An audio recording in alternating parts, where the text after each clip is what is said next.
We're learning how the fifth step works. We're learning what our role is in the fifth step as a sponsor. And we're learning what the effect of the fifth step should be for both us and the people we sponsor. Of course, if you have not yet worked your steps, that's okay too. We have a number of people who attend this workshop who are still learning or still working on their steps, and that's good, because we learn how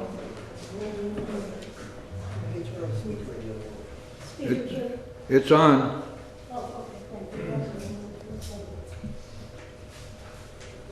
Tell me if you can't. Can you hear me okay in there? All right.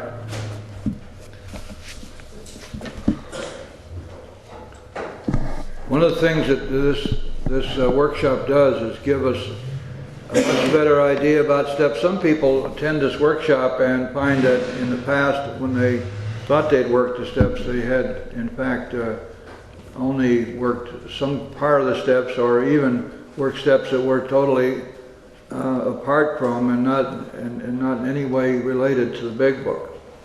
So they decided to go back and do a little bit better job.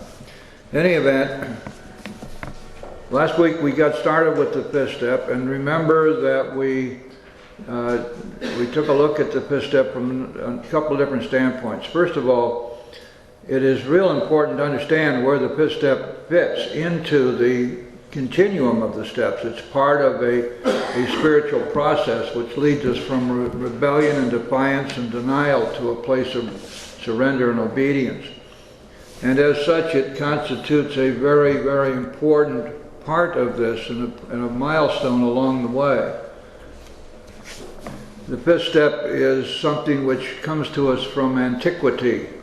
It goes as far back as any written records we've been able to find, because mankind has always recognized as part of their spiritual or religious pursuits that there is a powerful spiritual principle involved here, that we need to admit or confess our faults to another human being, that it is not enough to make a silent self-appraisal, or even an appraisal which, once we've made it, we communicate that with God. But in fact, it's necessary for us to sit down and tell another human being our whole life story.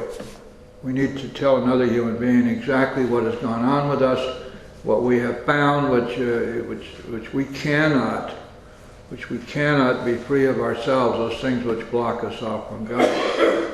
And so, as we look at the fifth step from that standpoint, we have to understand that this is an extremely important and very powerful part of our spiritual endeavor here, and it is a spiritual principle in and of itself. You will find in the Bible, for example, in the book of James, that we are admonished to confess our sins one to another. And in Romans, we have exactly the same statement. Not same words, but the same idea. And so here we are in working our 12 steps, and they are each and every one spiritual principles. Taken together, they are a path, a spiritual path leading us inevitably to a spiritual awakening. It is not a step which can be ignored. It's not a step which we can safely skate through or skate over. It is a step which must be done with great thoroughness and honesty. Otherwise, we will have a blank spot in our spiritual progress, and it can very easily be a fatal blank spot. It's important to understand as a sponsor that when you're teaching the steps and you're helping your sponsees work through the steps, that what you're doing is to showing them how, with God's help, to save their own lives. And we cannot ever take this mission, this purpose lightly. It's a very, very solemn, very, very important mission that we have to carry this word. Unfortunately, so many of us have not bothered to find out what the big book has to say about the steps. We're willing to take all sorts of human solution stuff and psychobabble stuff and call it steps, and it is not. It is not what was written. It is not what has been the path to sobriety and the path to spiritual awakening, which has been followed by millions of people. And they cry out to us and they say, don't pay attention to this stuff that's floating around out there. This doesn't work. A sponsor is not a psychological counselor, and an AA meeting leader is not a facilitator. And this is not group. I heard a woman say today, when group is over, we're going to do so-and-so. This is not group. We are a group. This is an AA meeting where we share with each other our experience, strength, and hope, and where we study the big book and the steps in spiritual recovery. And this fifth step, therefore, is extremely, extremely important. Now, another thing we discussed last week, and it's important for us to keep this in mind, there is out there floating around this silly idea that there's something called the principles behind the steps. There is no such thing. Can't have a principle behind a principle. The steps are the principles. One of the things which is bandied about all the time, and the reason I bring these things up is because working as a sponsor, you're going to have to disabuse your sponsees many, many times of the things that they think they've learned that are AA, and they are not at all AA. You're wrong. And everybody wants to say, well, there's nothing wrong in AA. Well, that's a bunch of baloney too. Pure balderdash, all kinds of stuff wrong. Anything which is a human solution doesn't work. How can it be more wrong than it will lead us to death? How can it be more wrong than that? Of course it's wrong. For example, your sponsee may have been taught that the principle behind the first step is honesty. And the principle behind the seventh step is humility. Any of you have memorized those principles behind the steps, you know what I'm talking about. The fact is that honesty and humility are products of the fifth step. Well, how do we know that? Well, because we find it out by reading the book. Look at page 73, please. Right at the top of the page. Page 7.3. Having persevered with the rest of the program, they wondered why they fell. This means the people who didn't work their fifth step. We think the reason is that they never completed their house cleaning. They took inventory all right, they did their fourth step, but hung on to some of the worst items in stock. They only thought they had lost their egoism and fear. They only thought they had humbled themselves. And here's the rule. But they had not learned enough of humility, fearlessness, and honesty, in the sense we find it necessary, until they told someone else all their life story. Turn that around and you see what it means. When we do our fifth step, it is as a result of the fifth step that we learn enough of humility and honesty, in the sense that this is necessary to work the steps and for recovery. And these sterling qualities are therefore a product of the fifth step, have nothing to do with the first step or the seventh step, which is just illustrative of how far off base we can get. And if you got a sponsee who's been around for a while and they come to you and they're telling you how they're practicing the principles, you ask them, what principles are those? Well, honesty and fearlessness and all that stuff that's on one of those lists. And you ask them, how do you do that? How are you practicing these things? First of all, they're not principles. They're traits. They're parts of personalities. But anyway, tell me how do you practice it? And how do you know that you're practicing these things? And what's the standard? And what is the work that you must do? You see, there's the rub, isn't it? We don't have to worry or wonder about that with the steps, do we? Because the steps give us things to do. All 12 steps are steps of action. And there are things that we must do in order to practice those principles in all of our affairs, those 12 steps. All we do is do the work. And so we teach our sponsees to do the work, and we show them how to do it, and we show them if they do it, it works for them, and that they do recover. And then we encourage them to be disciplined and consistent and continuing to do the work for the rest of their lives. Because that's the way they're going to stay sober, grow spiritually, and be of maximum benefit to God and the people about them. And that, of course, is the ultimate goal, isn't it? And so we also discussed last week about who's going to do this 5th step, who's going to hear our 5th step. Now, ordinarily, these days, it will be a sponsor, probably 99% of the time. Don't be appalled, however, if you're a sponsor and your sponsee wants to go to Monsignor or the rabbi or somebody, or even, I hate to say it, their lawyer. Don't take that as an insult. They want to talk to somebody that they feel absolutely certain has the privilege, has a legal obligation to maintain silence. Maybe they're really afraid that some of the things they're going to have to share might get out. They may not have developed that degree of confidence in us that is necessary for them to go ahead and tell us their story. Or they may feel that it's a religious obligation that they do it that way. And that's fine. But there's one thing that you ought to do as a sponsor. You find out who it is that's going to be hearing the 5th step. And ask your sponsee and if it's okay if you talk to this person.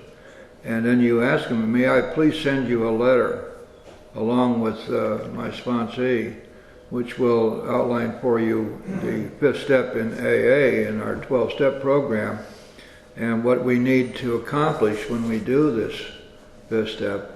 And usually they'll say yes, because I don't know anything about it and I want to do it right. And so we lay it out for them a little bit and tell them what's going on here and what they ought to be looking for, and usually they'll do that.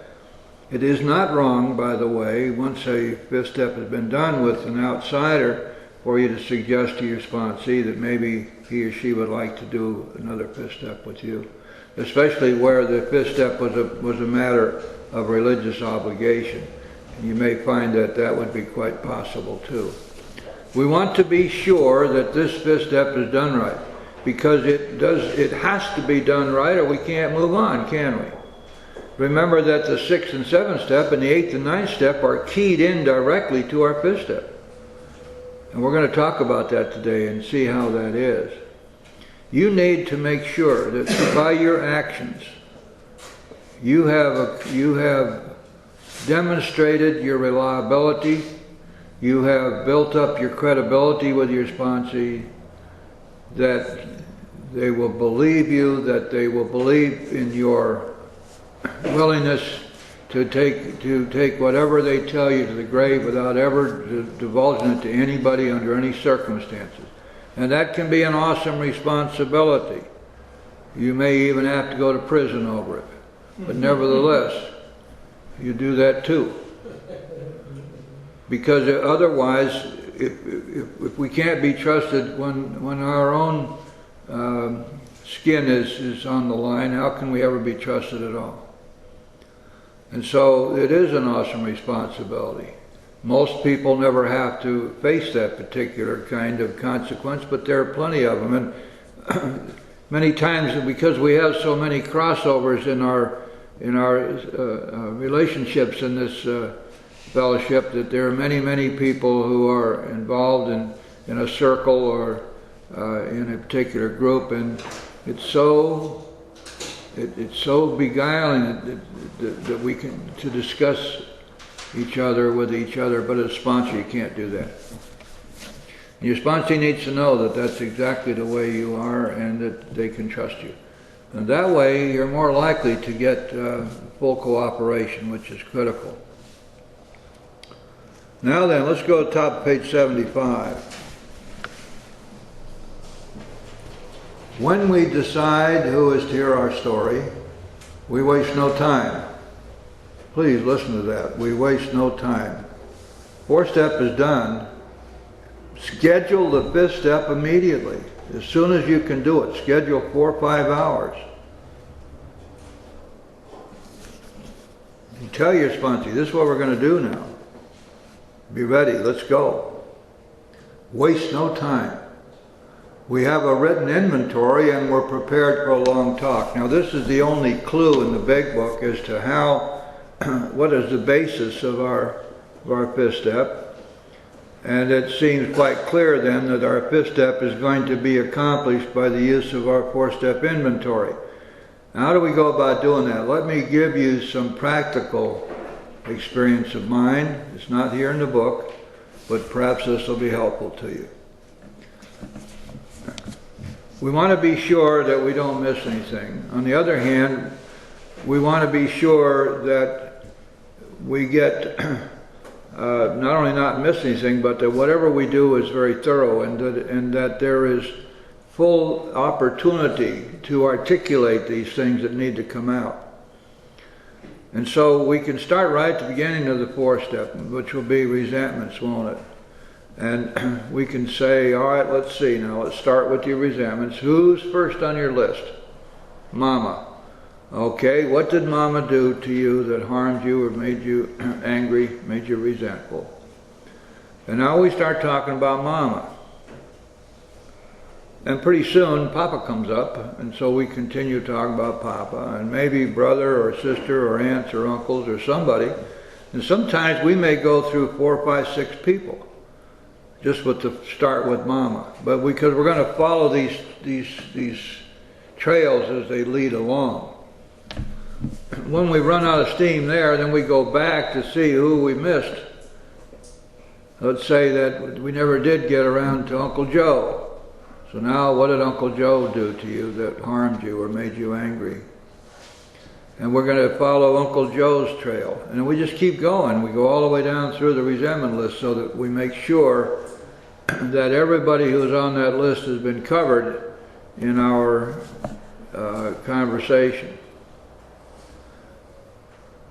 Now what will happen here is that much of what will later appear in the 4th part of the 4th step will come flying out. Our sex difficulty, sex inventory, much of it is going to be reflected in the resentment list. And that's okay.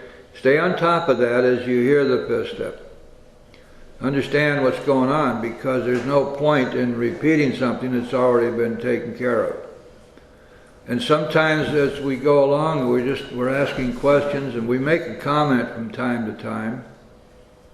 But it is not our inventory. We'll repeat this about 10 times before we're through, probably. This is not our 5th step. It is our sponsee's 5th step. Our story is irrelevant. It is not our job here to make our sponsee feel good. It is not our job here to take the edge off of anything. It is our job to make sure that whatever is there comes out, that it is articulated, that it is admitted. Because only by doing that is the 5th step effective.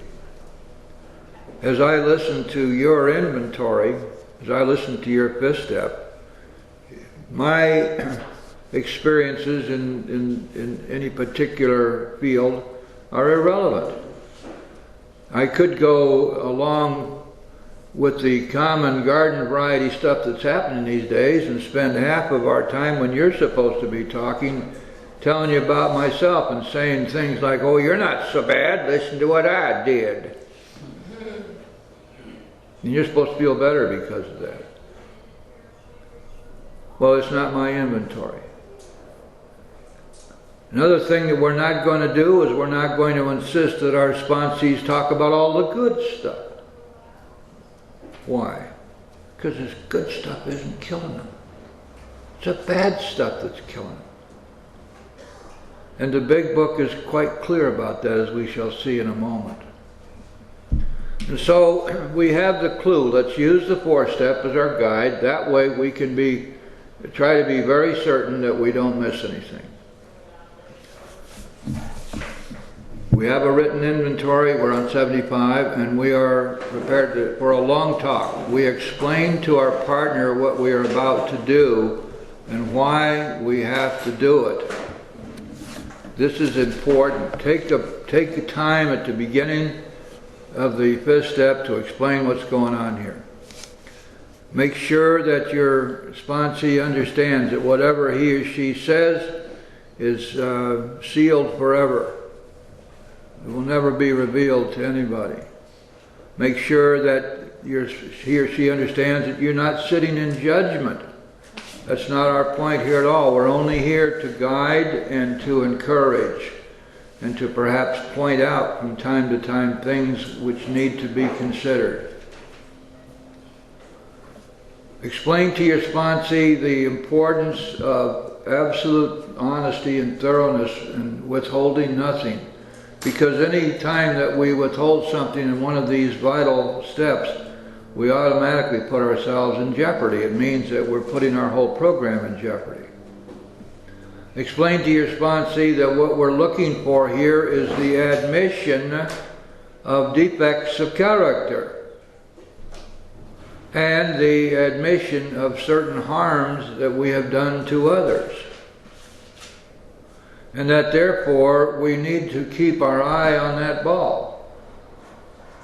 Explain to your sponsee that following the fifth step there will be a sixth step in which the defects of character are the central character. And the willingness and readiness to have those defects removed is the bottom line of that sixth step. Point out to them that the seventh step follows immediately, and in that step we ask God to remove these defects which we wrote about in our fourth step and have just admitted in our fifth step. And so therefore we are going to be centering on the articulation and admission of defects of character. Dishonesty, selfishness, resentment, and fear. Dishonesty, selfishness, resentment, and fear. Notice that there are no sins here, deadly or otherwise. We're not dealing with sin. We're not dealing with any kind of condemnation or judgment. We're not dealing with the religious concept at all. We're dealing only with those things which block our sponsee from God. Block our sponsee from God and from the hope of eventual recovery. That's what we have to get to the bottom of, so that these, once admitted, can then be turned over to Him and ask Him to remove them. We can't get rid of this stuff ourselves. Make sure they understand what we're looking for. We're looking for these defects. We're looking to see just how cancerous and dangerous and deadly they are. We're looking to see how these defects have ruined their lives, have dictated the course of their lives, have caused their failures, and been a primary cause of their drinking and drugging. Tell them that one of the things we're most concerned about here is that they realize before they're through with the fifth step that they are utterly, totally powerless over these defects, that they can't be rid of them themselves. In spite of all the stuff you hear about working on defects there in the sixth step, you can't. How do you work on something that you have no power over? I've never figured that one out. And finally, we want to come to the conclusion that since we cannot be free of these defects ourselves, and we have already come to the decision and the understanding in our second step that God can restore us to sanity, it's about time then to figure this is the place where these defects must go, into God's hands. And that our only hope of survival is to be free of those things which block us from God through God's own grace and power and mercy. Understanding and explain this to them. It's first absolutely essential that we find out what these things are, that we find out what our present reality is, that we admit all of these things, and then we take them to God in the seventh step. You see, first we have to do what we can do, and then God will do what He promises. And we do what we can do and have to do, and God will then do what He promises. We're going to do this the rest of our lives. That's the way the program works. We do what we can do, God does what He promises. We do what we can do, God does what He promises. Over and over and over and over and over and over again. One of the beautiful things about this is it never gets boring, because human beings are infinitely changeable and circumstances change all the time. So each day we have to deal with variations on the theme. So it never becomes an ad nauseum type of thing. It's always fresh and interesting, because we get a chance, if we're willing to be self-aware, we're able to see all these permutations on the same theme, and it's wonderful to watch. And it's wonderful to be able to deal with these things with a spiritual solution rather than having to struggle with them ourselves. Or to run to the nearest AA room, sit down and begin to whine and bitch and moan and snivel about them. Because we find out we don't need to do that. We find out that there is a spiritual solution to these, and it's up to us to use it. And so after you've explained all of this to your sponsee, then you get started. And remember, we just get the 4-step and go right to it.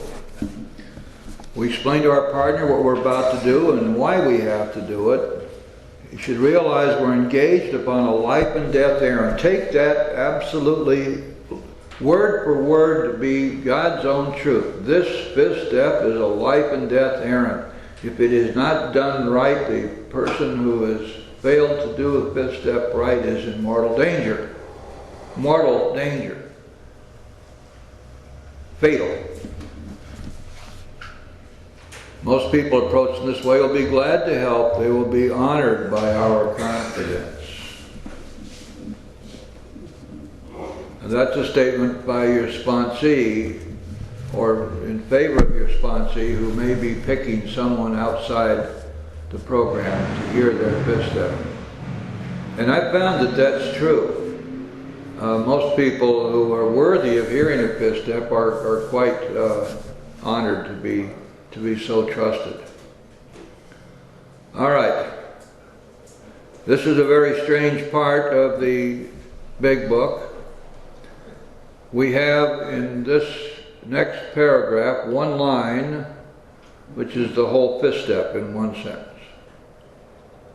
And if you don't read it and parse it and understand what it's saying, you're going to get clear up base.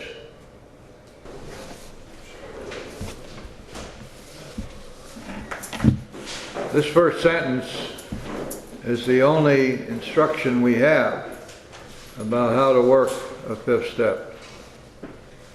This goes right to the heart of the matter. We pocket our pride and to go to it.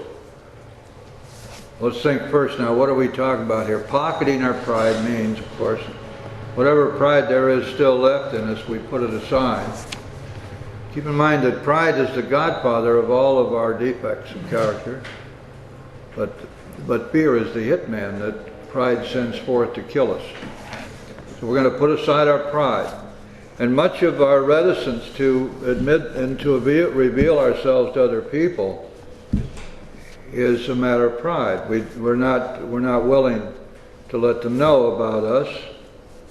We don't want them to know that we are less than we pretend to be, or that we have presented ourselves to be.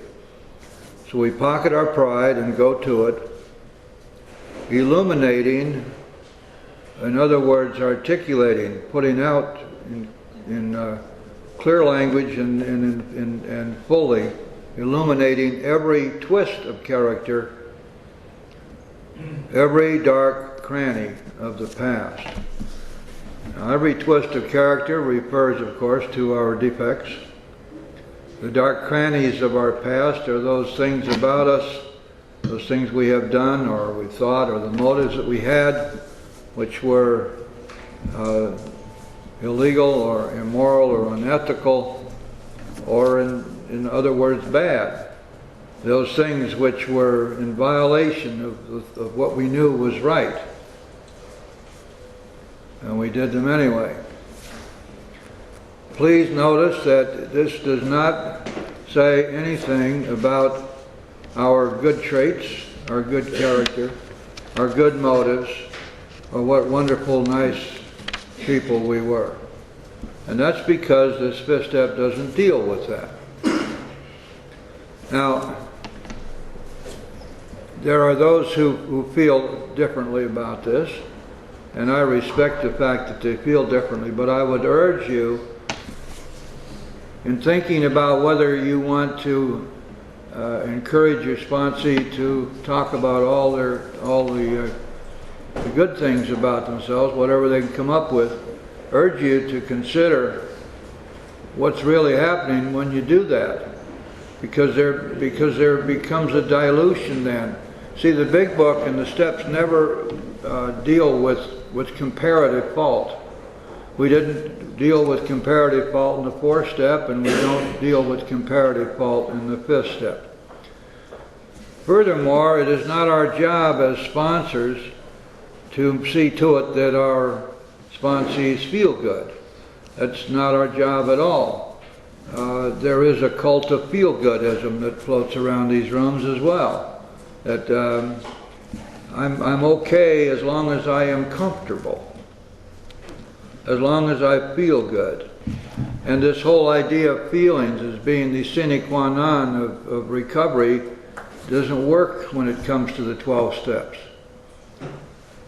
What works here is for us to get thorough, fearless, and honest about revealing everything in our past, and about fully exploring and revealing our defects of character.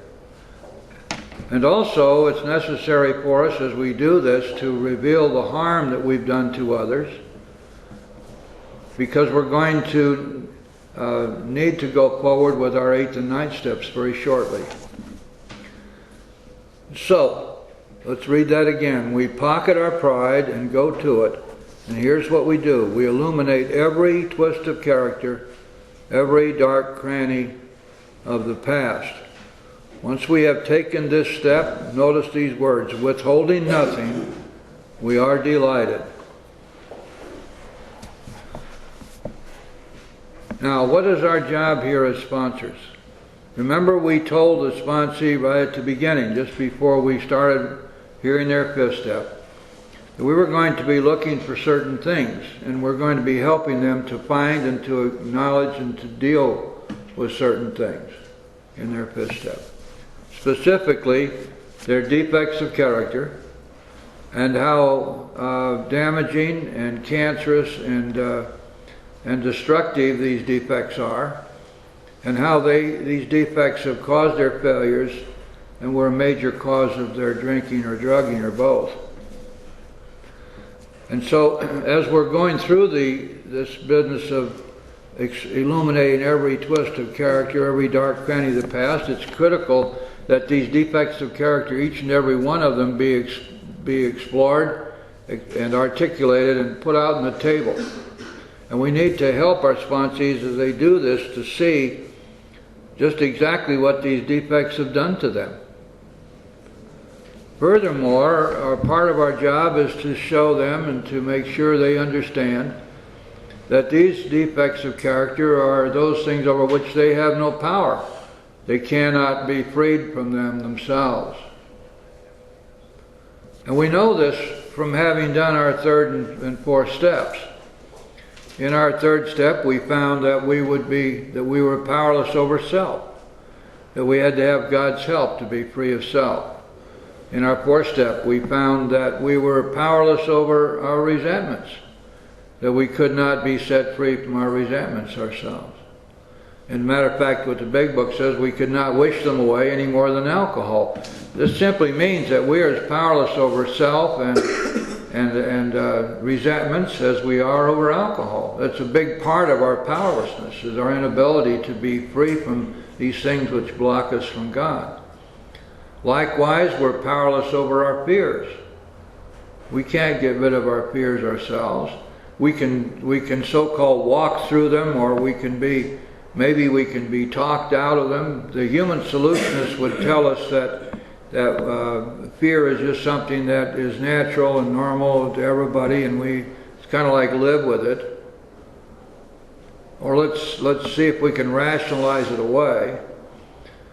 But we've learned in the 4th step, and now again here in the 5th step, that there is a spiritual solution to fear. We don't have to live with fear. Well, likewise with our dishonesty. We find as we go through the fifth step that we're never dishonest unless we're afraid of the results of being honest. And so in every respect, resentment, dishonesty, selfishness, and fear, we find that these things are killing us, that we're powerless over them, that we cannot get rid of them ourselves. Now, as we go through the fifth step, we should continuously remind and show our sponsees that they have decided and came to believe back in the second step that God could do this, could restore them to sanity. And then finally, as we get toward the end of the fifth step, we want to stop and pause, and we need to go back through these defects, and we need to ask our sponsees this. Here's your list, here's your four-step list. Look at these defects. Tell me if there is anything there that you are not willing to be free from. Is there anything there that you are not willing to turn over to God? And almost always you will get the answer no. Everything must go.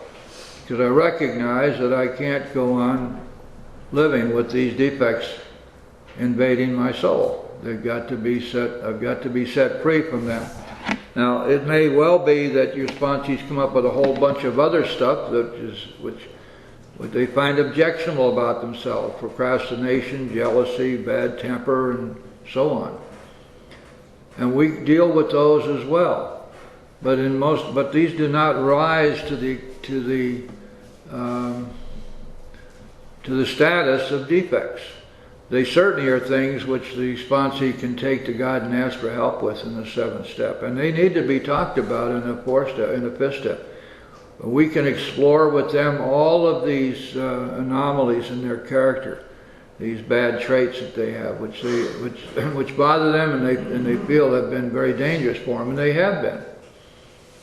You will find, and you point out to them as you go through this process, that these are all product of fear.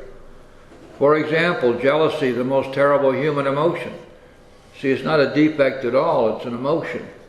But jealousy is a direct result of fear. And we don't ever get jealous unless we're afraid that we're losing somebody, or we're losing something that we desperately need, or we are being disrespected, or we are being shunned, or we're being pushed out. There are all kinds of things which can cause us to be jealous, and they all relate to our fear of loss of some kind. And so once having done that, we've laid all the groundwork for the sixth step, haven't we? And once we've taken this step, withholding nothing, we're delighted. Now the rest of this paragraph constitutes promises. And these promises are the direct result of working the fourth and fifth steps. And we will see that much of what is incorporated in the promises which we find after the ninth step is already coming true here, including a spiritual awakening. Let's see what it says. We can look the world in the eye. We're no longer hiding out, are we? We're no longer ashamed. We're no longer ducking people or subjects. We're straight up about it. We can look the world in the eye. We're not running anymore. We were runners, most of us. We took every opportunity to run. We can be alone at perfect peace and ease. Now, a lot of times you hear people talking around the rooms about this business of loneliness and just how devastating it is to them. And here in the fifth step we find that because we have been shriven of the ghosts which were occupying our minds when we were alone and not distracted in any way, that now we can be alone at perfect peace and ease. The ghosts are gone. Here's the biggie. Our fears fall from us. Here is the culmination of the spiritual solution to fear. Remember back there in the fourth step that we wrote down our fears and what caused them? And we asked God to remove them. And when we did that, at once we commenced to outgrow fear. Now in the fifth step, we complete the cycle of the spiritual solution to fear by articulating and admitting our fears to another human being.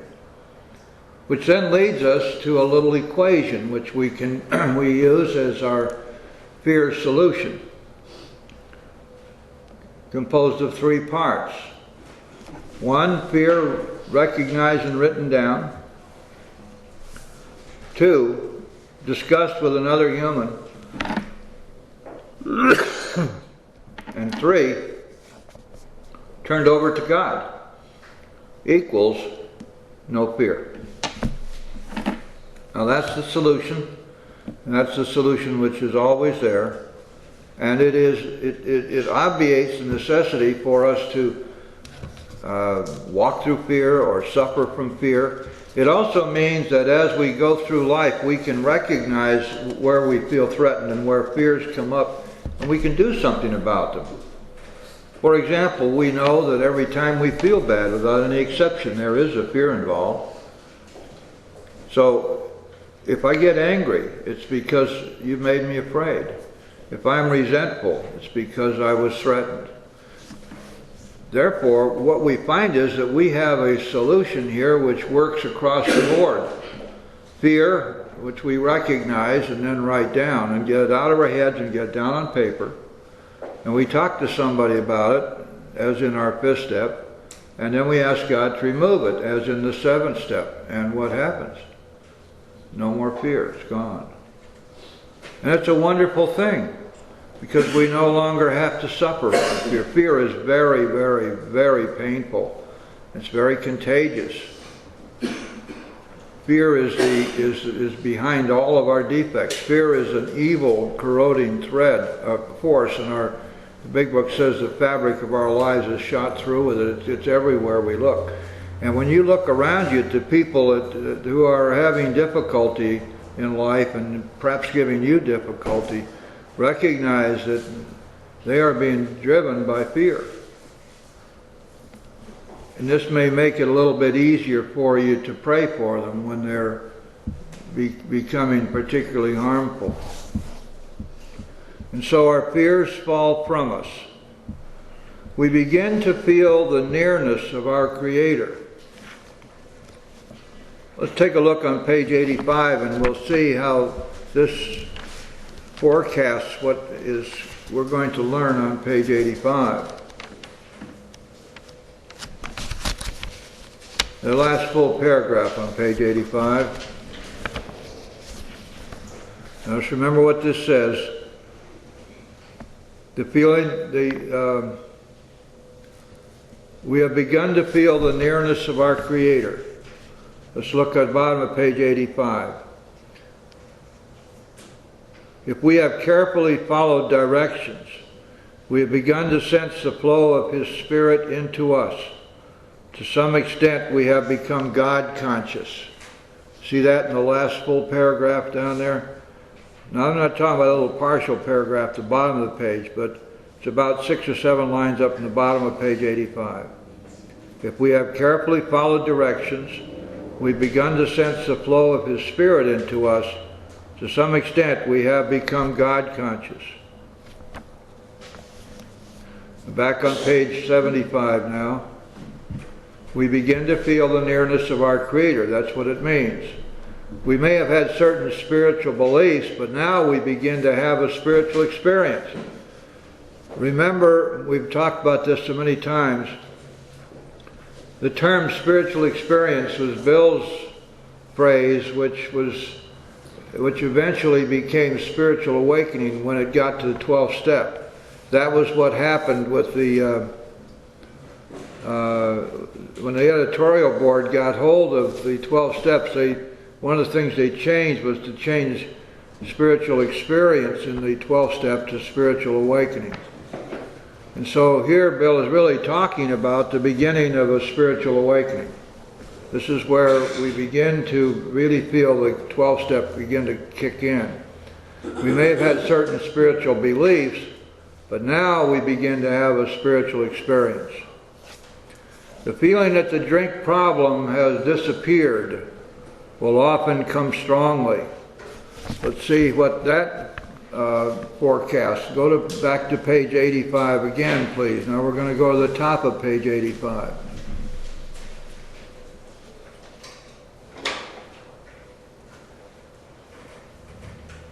It talks about us reacting sanely and normally. We'll find that this has happened automatically. We'll see that our new attitude toward liquor has been given us without any thought or effort on our part. That means we're not struggling against alcohol. It just comes. That's the miracle of it. We're not fighting it, neither are we avoiding temptation. Here we go. We feel as though we've been placed in a position of neutrality, safe and protected. We've not even sworn off. Instead, the problem has been removed. It does not exist for us. See, when you go back now to page 75, you'll find that in the fifth step, all of this has started happening all the way back here. Now we begin to see how critically important this step is. Going back, the feeling that the drink problem has disappeared will often come strongly. We feel we are on the broad highway, walking hand in hand with the Spirit of the universe. So now we can see the full power of that paragraph on page 85, that we have commenced to sense the flow of His Spirit into us, and that we've become God conscious. And this is all starting back here in the fifth step. Now, not everybody you sponsor is going to have a full-fledged God buzz of any kind, but many will. And one of the things which is important when you're working the fifth step with your sponsees is to make sure they understand the possibility that this could happen to them, to begin to look for it, to seek it, to open their minds to it. That's an absolutely gorgeous paragraph. It's something which we can easily meditate on. We can see the gifts that are being given to us here as a result of our doing the work. And then we go to the last paragraph on page 75. This is the only place in the big book which directs us to a particular time period. And here it tells us, returning home, we find a place where we can be quiet for an hour, carefully reviewing what we have done. Now this follows immediately after having done the fifth step. Our sponsee then will take 1 hour, carefully reviewing what he or she has done. Many people would like to tell us that we can take 1 step a month or 1 step a year, and there's no time limits and all that. Well, that's not true. There are time limits, not as expressed as clearly as this, but time limits implicit all the way through the working of the steps. We thank God from the bottom of our heart that we know Him better. Taking this book down from our shelf, we turn to the page which contains the 12 steps. Carefully reading the first 5 proposals, we ask if we've omitted anything, for we are building an arch through which we shall walk a free man at last. Okay, here is that last sentence reminds us that there's one thing that we need to do before we turn them loose from the fifth step.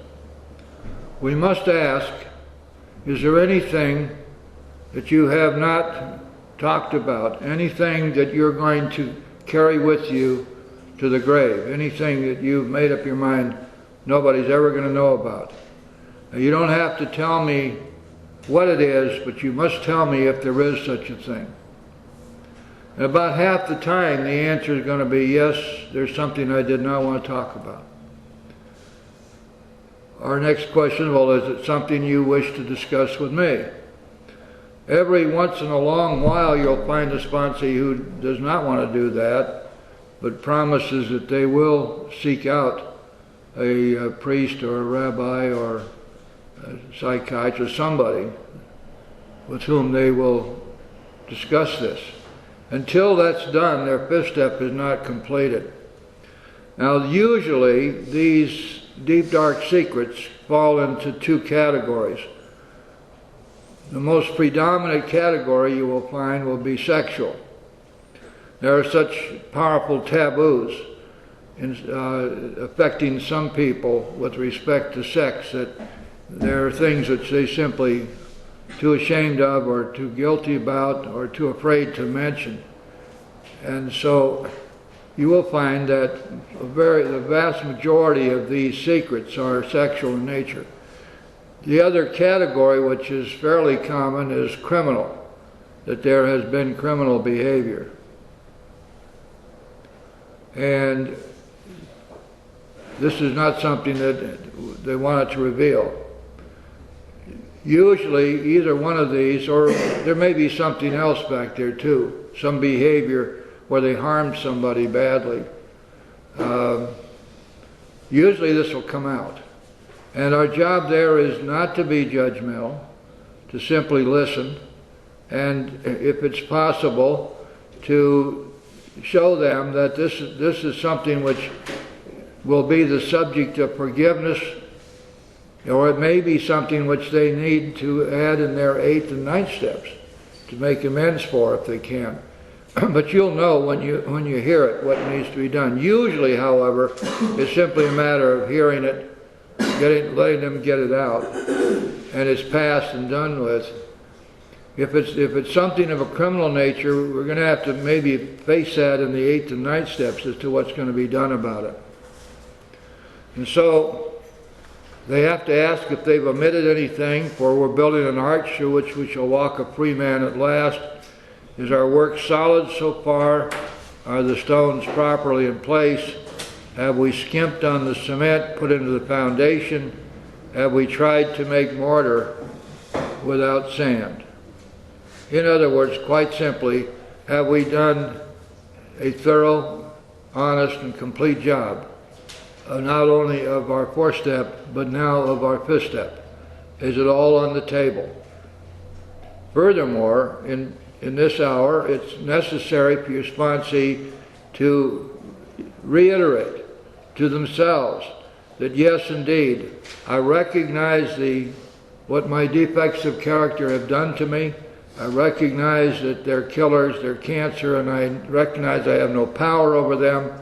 I know that God can help me with them, and I'm willing to let Him do so. You'll notice that when that is done, then the 6th step is done.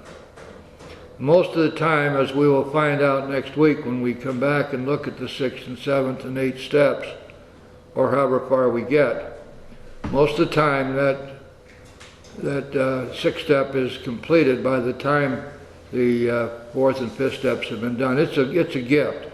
And it's a gift of understanding of what is necessary. And there's nothing in the big book which would suggest in any way that these things can be delayed, or that we can just never say never, or any of that stuff. Because these are killers, and we need to be free from them. And it's so important as we work with our sponsees to keep emphasizing this point. These are things that we must be free of. And it's a matter of life and death as to whether we do that or not.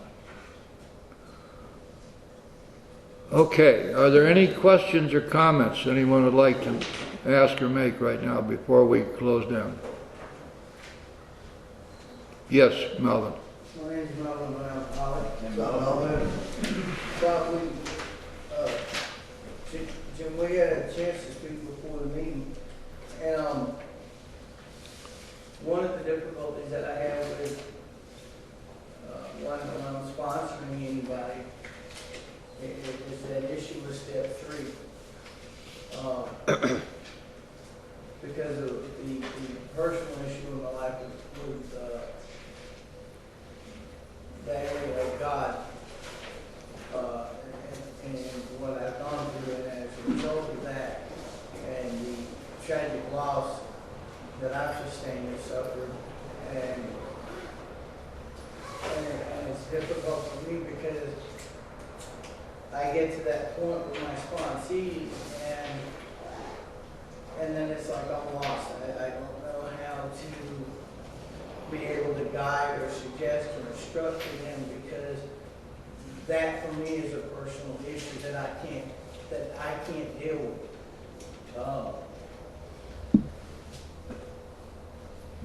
Having discussed the issue with you at hand. So how would you suggest dealing with it? Well, we have to look at, the question here is how do we deal with sponsees when we've been asked to sponsor them, and we ourselves have no particular knowledge or confidence in some of the steps. The big book is pretty explicit about this on page 164.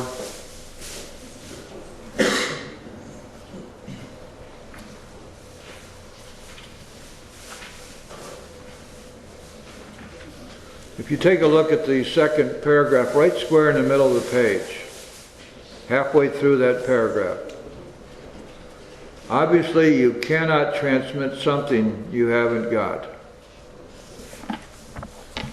So it's not expected of you that you be able to do these things until you have experienced them yourself and feel confident in your ability to do so. That's one of the reasons, probably the main reason we have this workshop, is so that we can gain that confidence and that experience for ourselves. I would suggest to you, and I understand when you tell me or tell us that it's extremely difficult for you to do this, I can understand that. Perhaps the way this works out best for you is for you to first experience the rest of the steps yourself, then you should be perfectly capable of doing it. Any other? Yes? Yeah, I had a sponsee speak of, the fifth step was quite a long time, 4 or 5 hours. And it was in the evening after a long, hard day at work. And when they went home to take the hour, they fell asleep. Yeah? And they thought they had lost the fifth step because it needed to be done immediately upon getting home. Yeah. And I wondered how I could help them with that. Okay, the question is, how do we help a sponsee who's done their fifth step, it's late at night, they've gone home to do their 1 hour, and they fell asleep instead of finishing the 1 hour? I would suggest to them that we go back to that paragraph and ask them, did you thank God for all that He's given you? Did you review what you've done, and were you satisfied that you'd done it properly and thoroughly? And are you satisfied that you are ready to have God remove these defects? If the answer to all those is yes, then the hour becomes irrelevant, doesn't it? And if those things weren't done, then you sit down with them right then and do it. That's what I would do. Any other questions? Yes. I have a sponsee that I gave, he bought the book, but he has a hard time reading it because he has dyslexia. Uh-huh. So I gave him one of the tapes, maybe that would help. And so what should I do? Well, yeah, that's a good question. A sponsee who has difficulty reading or basically can't read, sometimes the only answer to make sure they get it all is sit down and read the book with them. And that may be the only answer. Sometimes it works to give them the tapes to listen to or the CDs. But if it means going through the book with them, then we do that. And by the way, it can't hurt us a bit to do that. We get to learn even more by doing it. And as we read together, we can explain as we go. So it can be an excellent refresher or learning tool for us, even somebody who's been around a long time. Does that make sense? Yes. Okay. Anyone else? All right, let's close the meeting then. If I could ask the people from the clean room to come in and join us.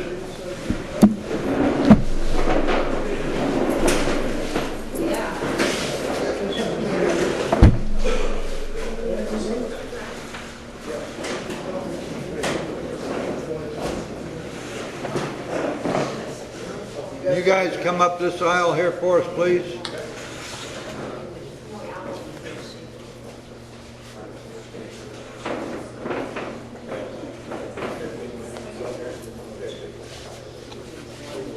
Let's let this circle represent the unity of our fellowship. To have a moment of silence for those who are still suffering. And then we'll say the Lord's Prayer together. Please remember, in the stairway group, we don't say anything after we say amen. Thank you. Lord's Prayer. Our Father, who art in heaven, hallowed be thy name. Thy kingdom come, thy will be done, on earth as it is in heaven. Give us this day our daily bread, and forgive us our trespasses, as we forgive those who trespass against us. And lead us not into temptation, but deliver us from evil. For thine is the kingdom, the power, and the glory, forever and ever. Amen. Thank you very much. See you next week.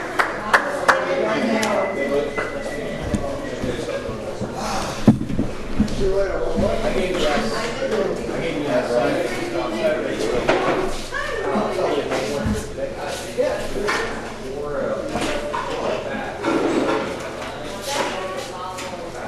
Excellent, Jim. How you feeling? Staying warm. We're so glad to see you. I couldn't remember when you told me you weren't going to be able to make it today. Good Lord, well, future prizes, you say. Thanks, Jim. You're welcome.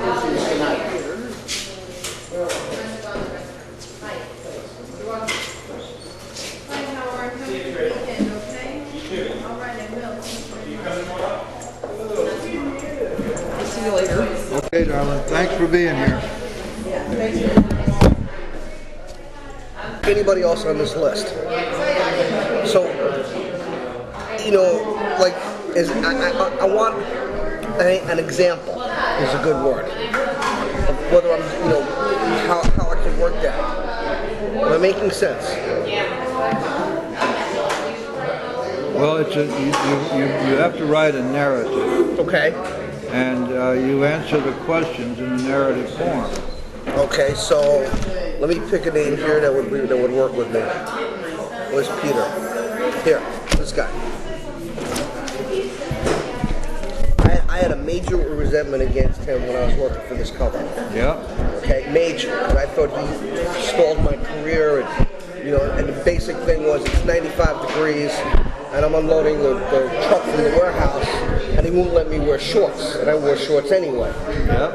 Okay, so that's a major resentment. Okay. All right. So now, when it comes to the careers, where was I dishonest with this person? Well, if you weren't dishonest, Okay. if you weren't selfish, if Right. you weren't self-centered, if you weren't frightened, if you didn't hurt the person, then you just write down, I didn't do anything. Okay, I didn't listen to him because he was the district manager. You know, he oversaw 5 stores. How does that pertain into, you know what I'm saying? None of that pertains to it. See, that's where I'm like overanalyzing it. Yeah. Okay. The question is, you start out with was I, you get the where for just a second, was I? The answer is no, then where doesn't matter, does it? No. Now, in relationship to the fact, like, with the company, was I dishonest with the company? Yes, I was dishonest with the company. We had the 5-figure discount going for a couple of years. In fact, all the sales have like 5-figure discount going with them. I'm not worried about them. But we were all in cahoots together. Okay? Well, you got that right about that. Right. Oh yeah, the truck. Christmas, the truck pulled up to their house instead of the store. All right, I get your point. See what to do? Yes, I hope. Okay, guys, let's find our seats, please.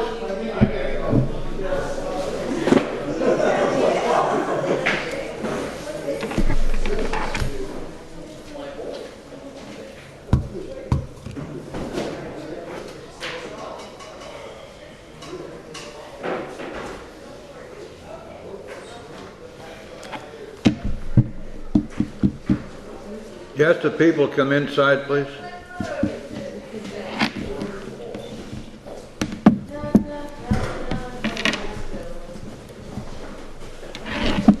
Okay, we're back on page 75 now.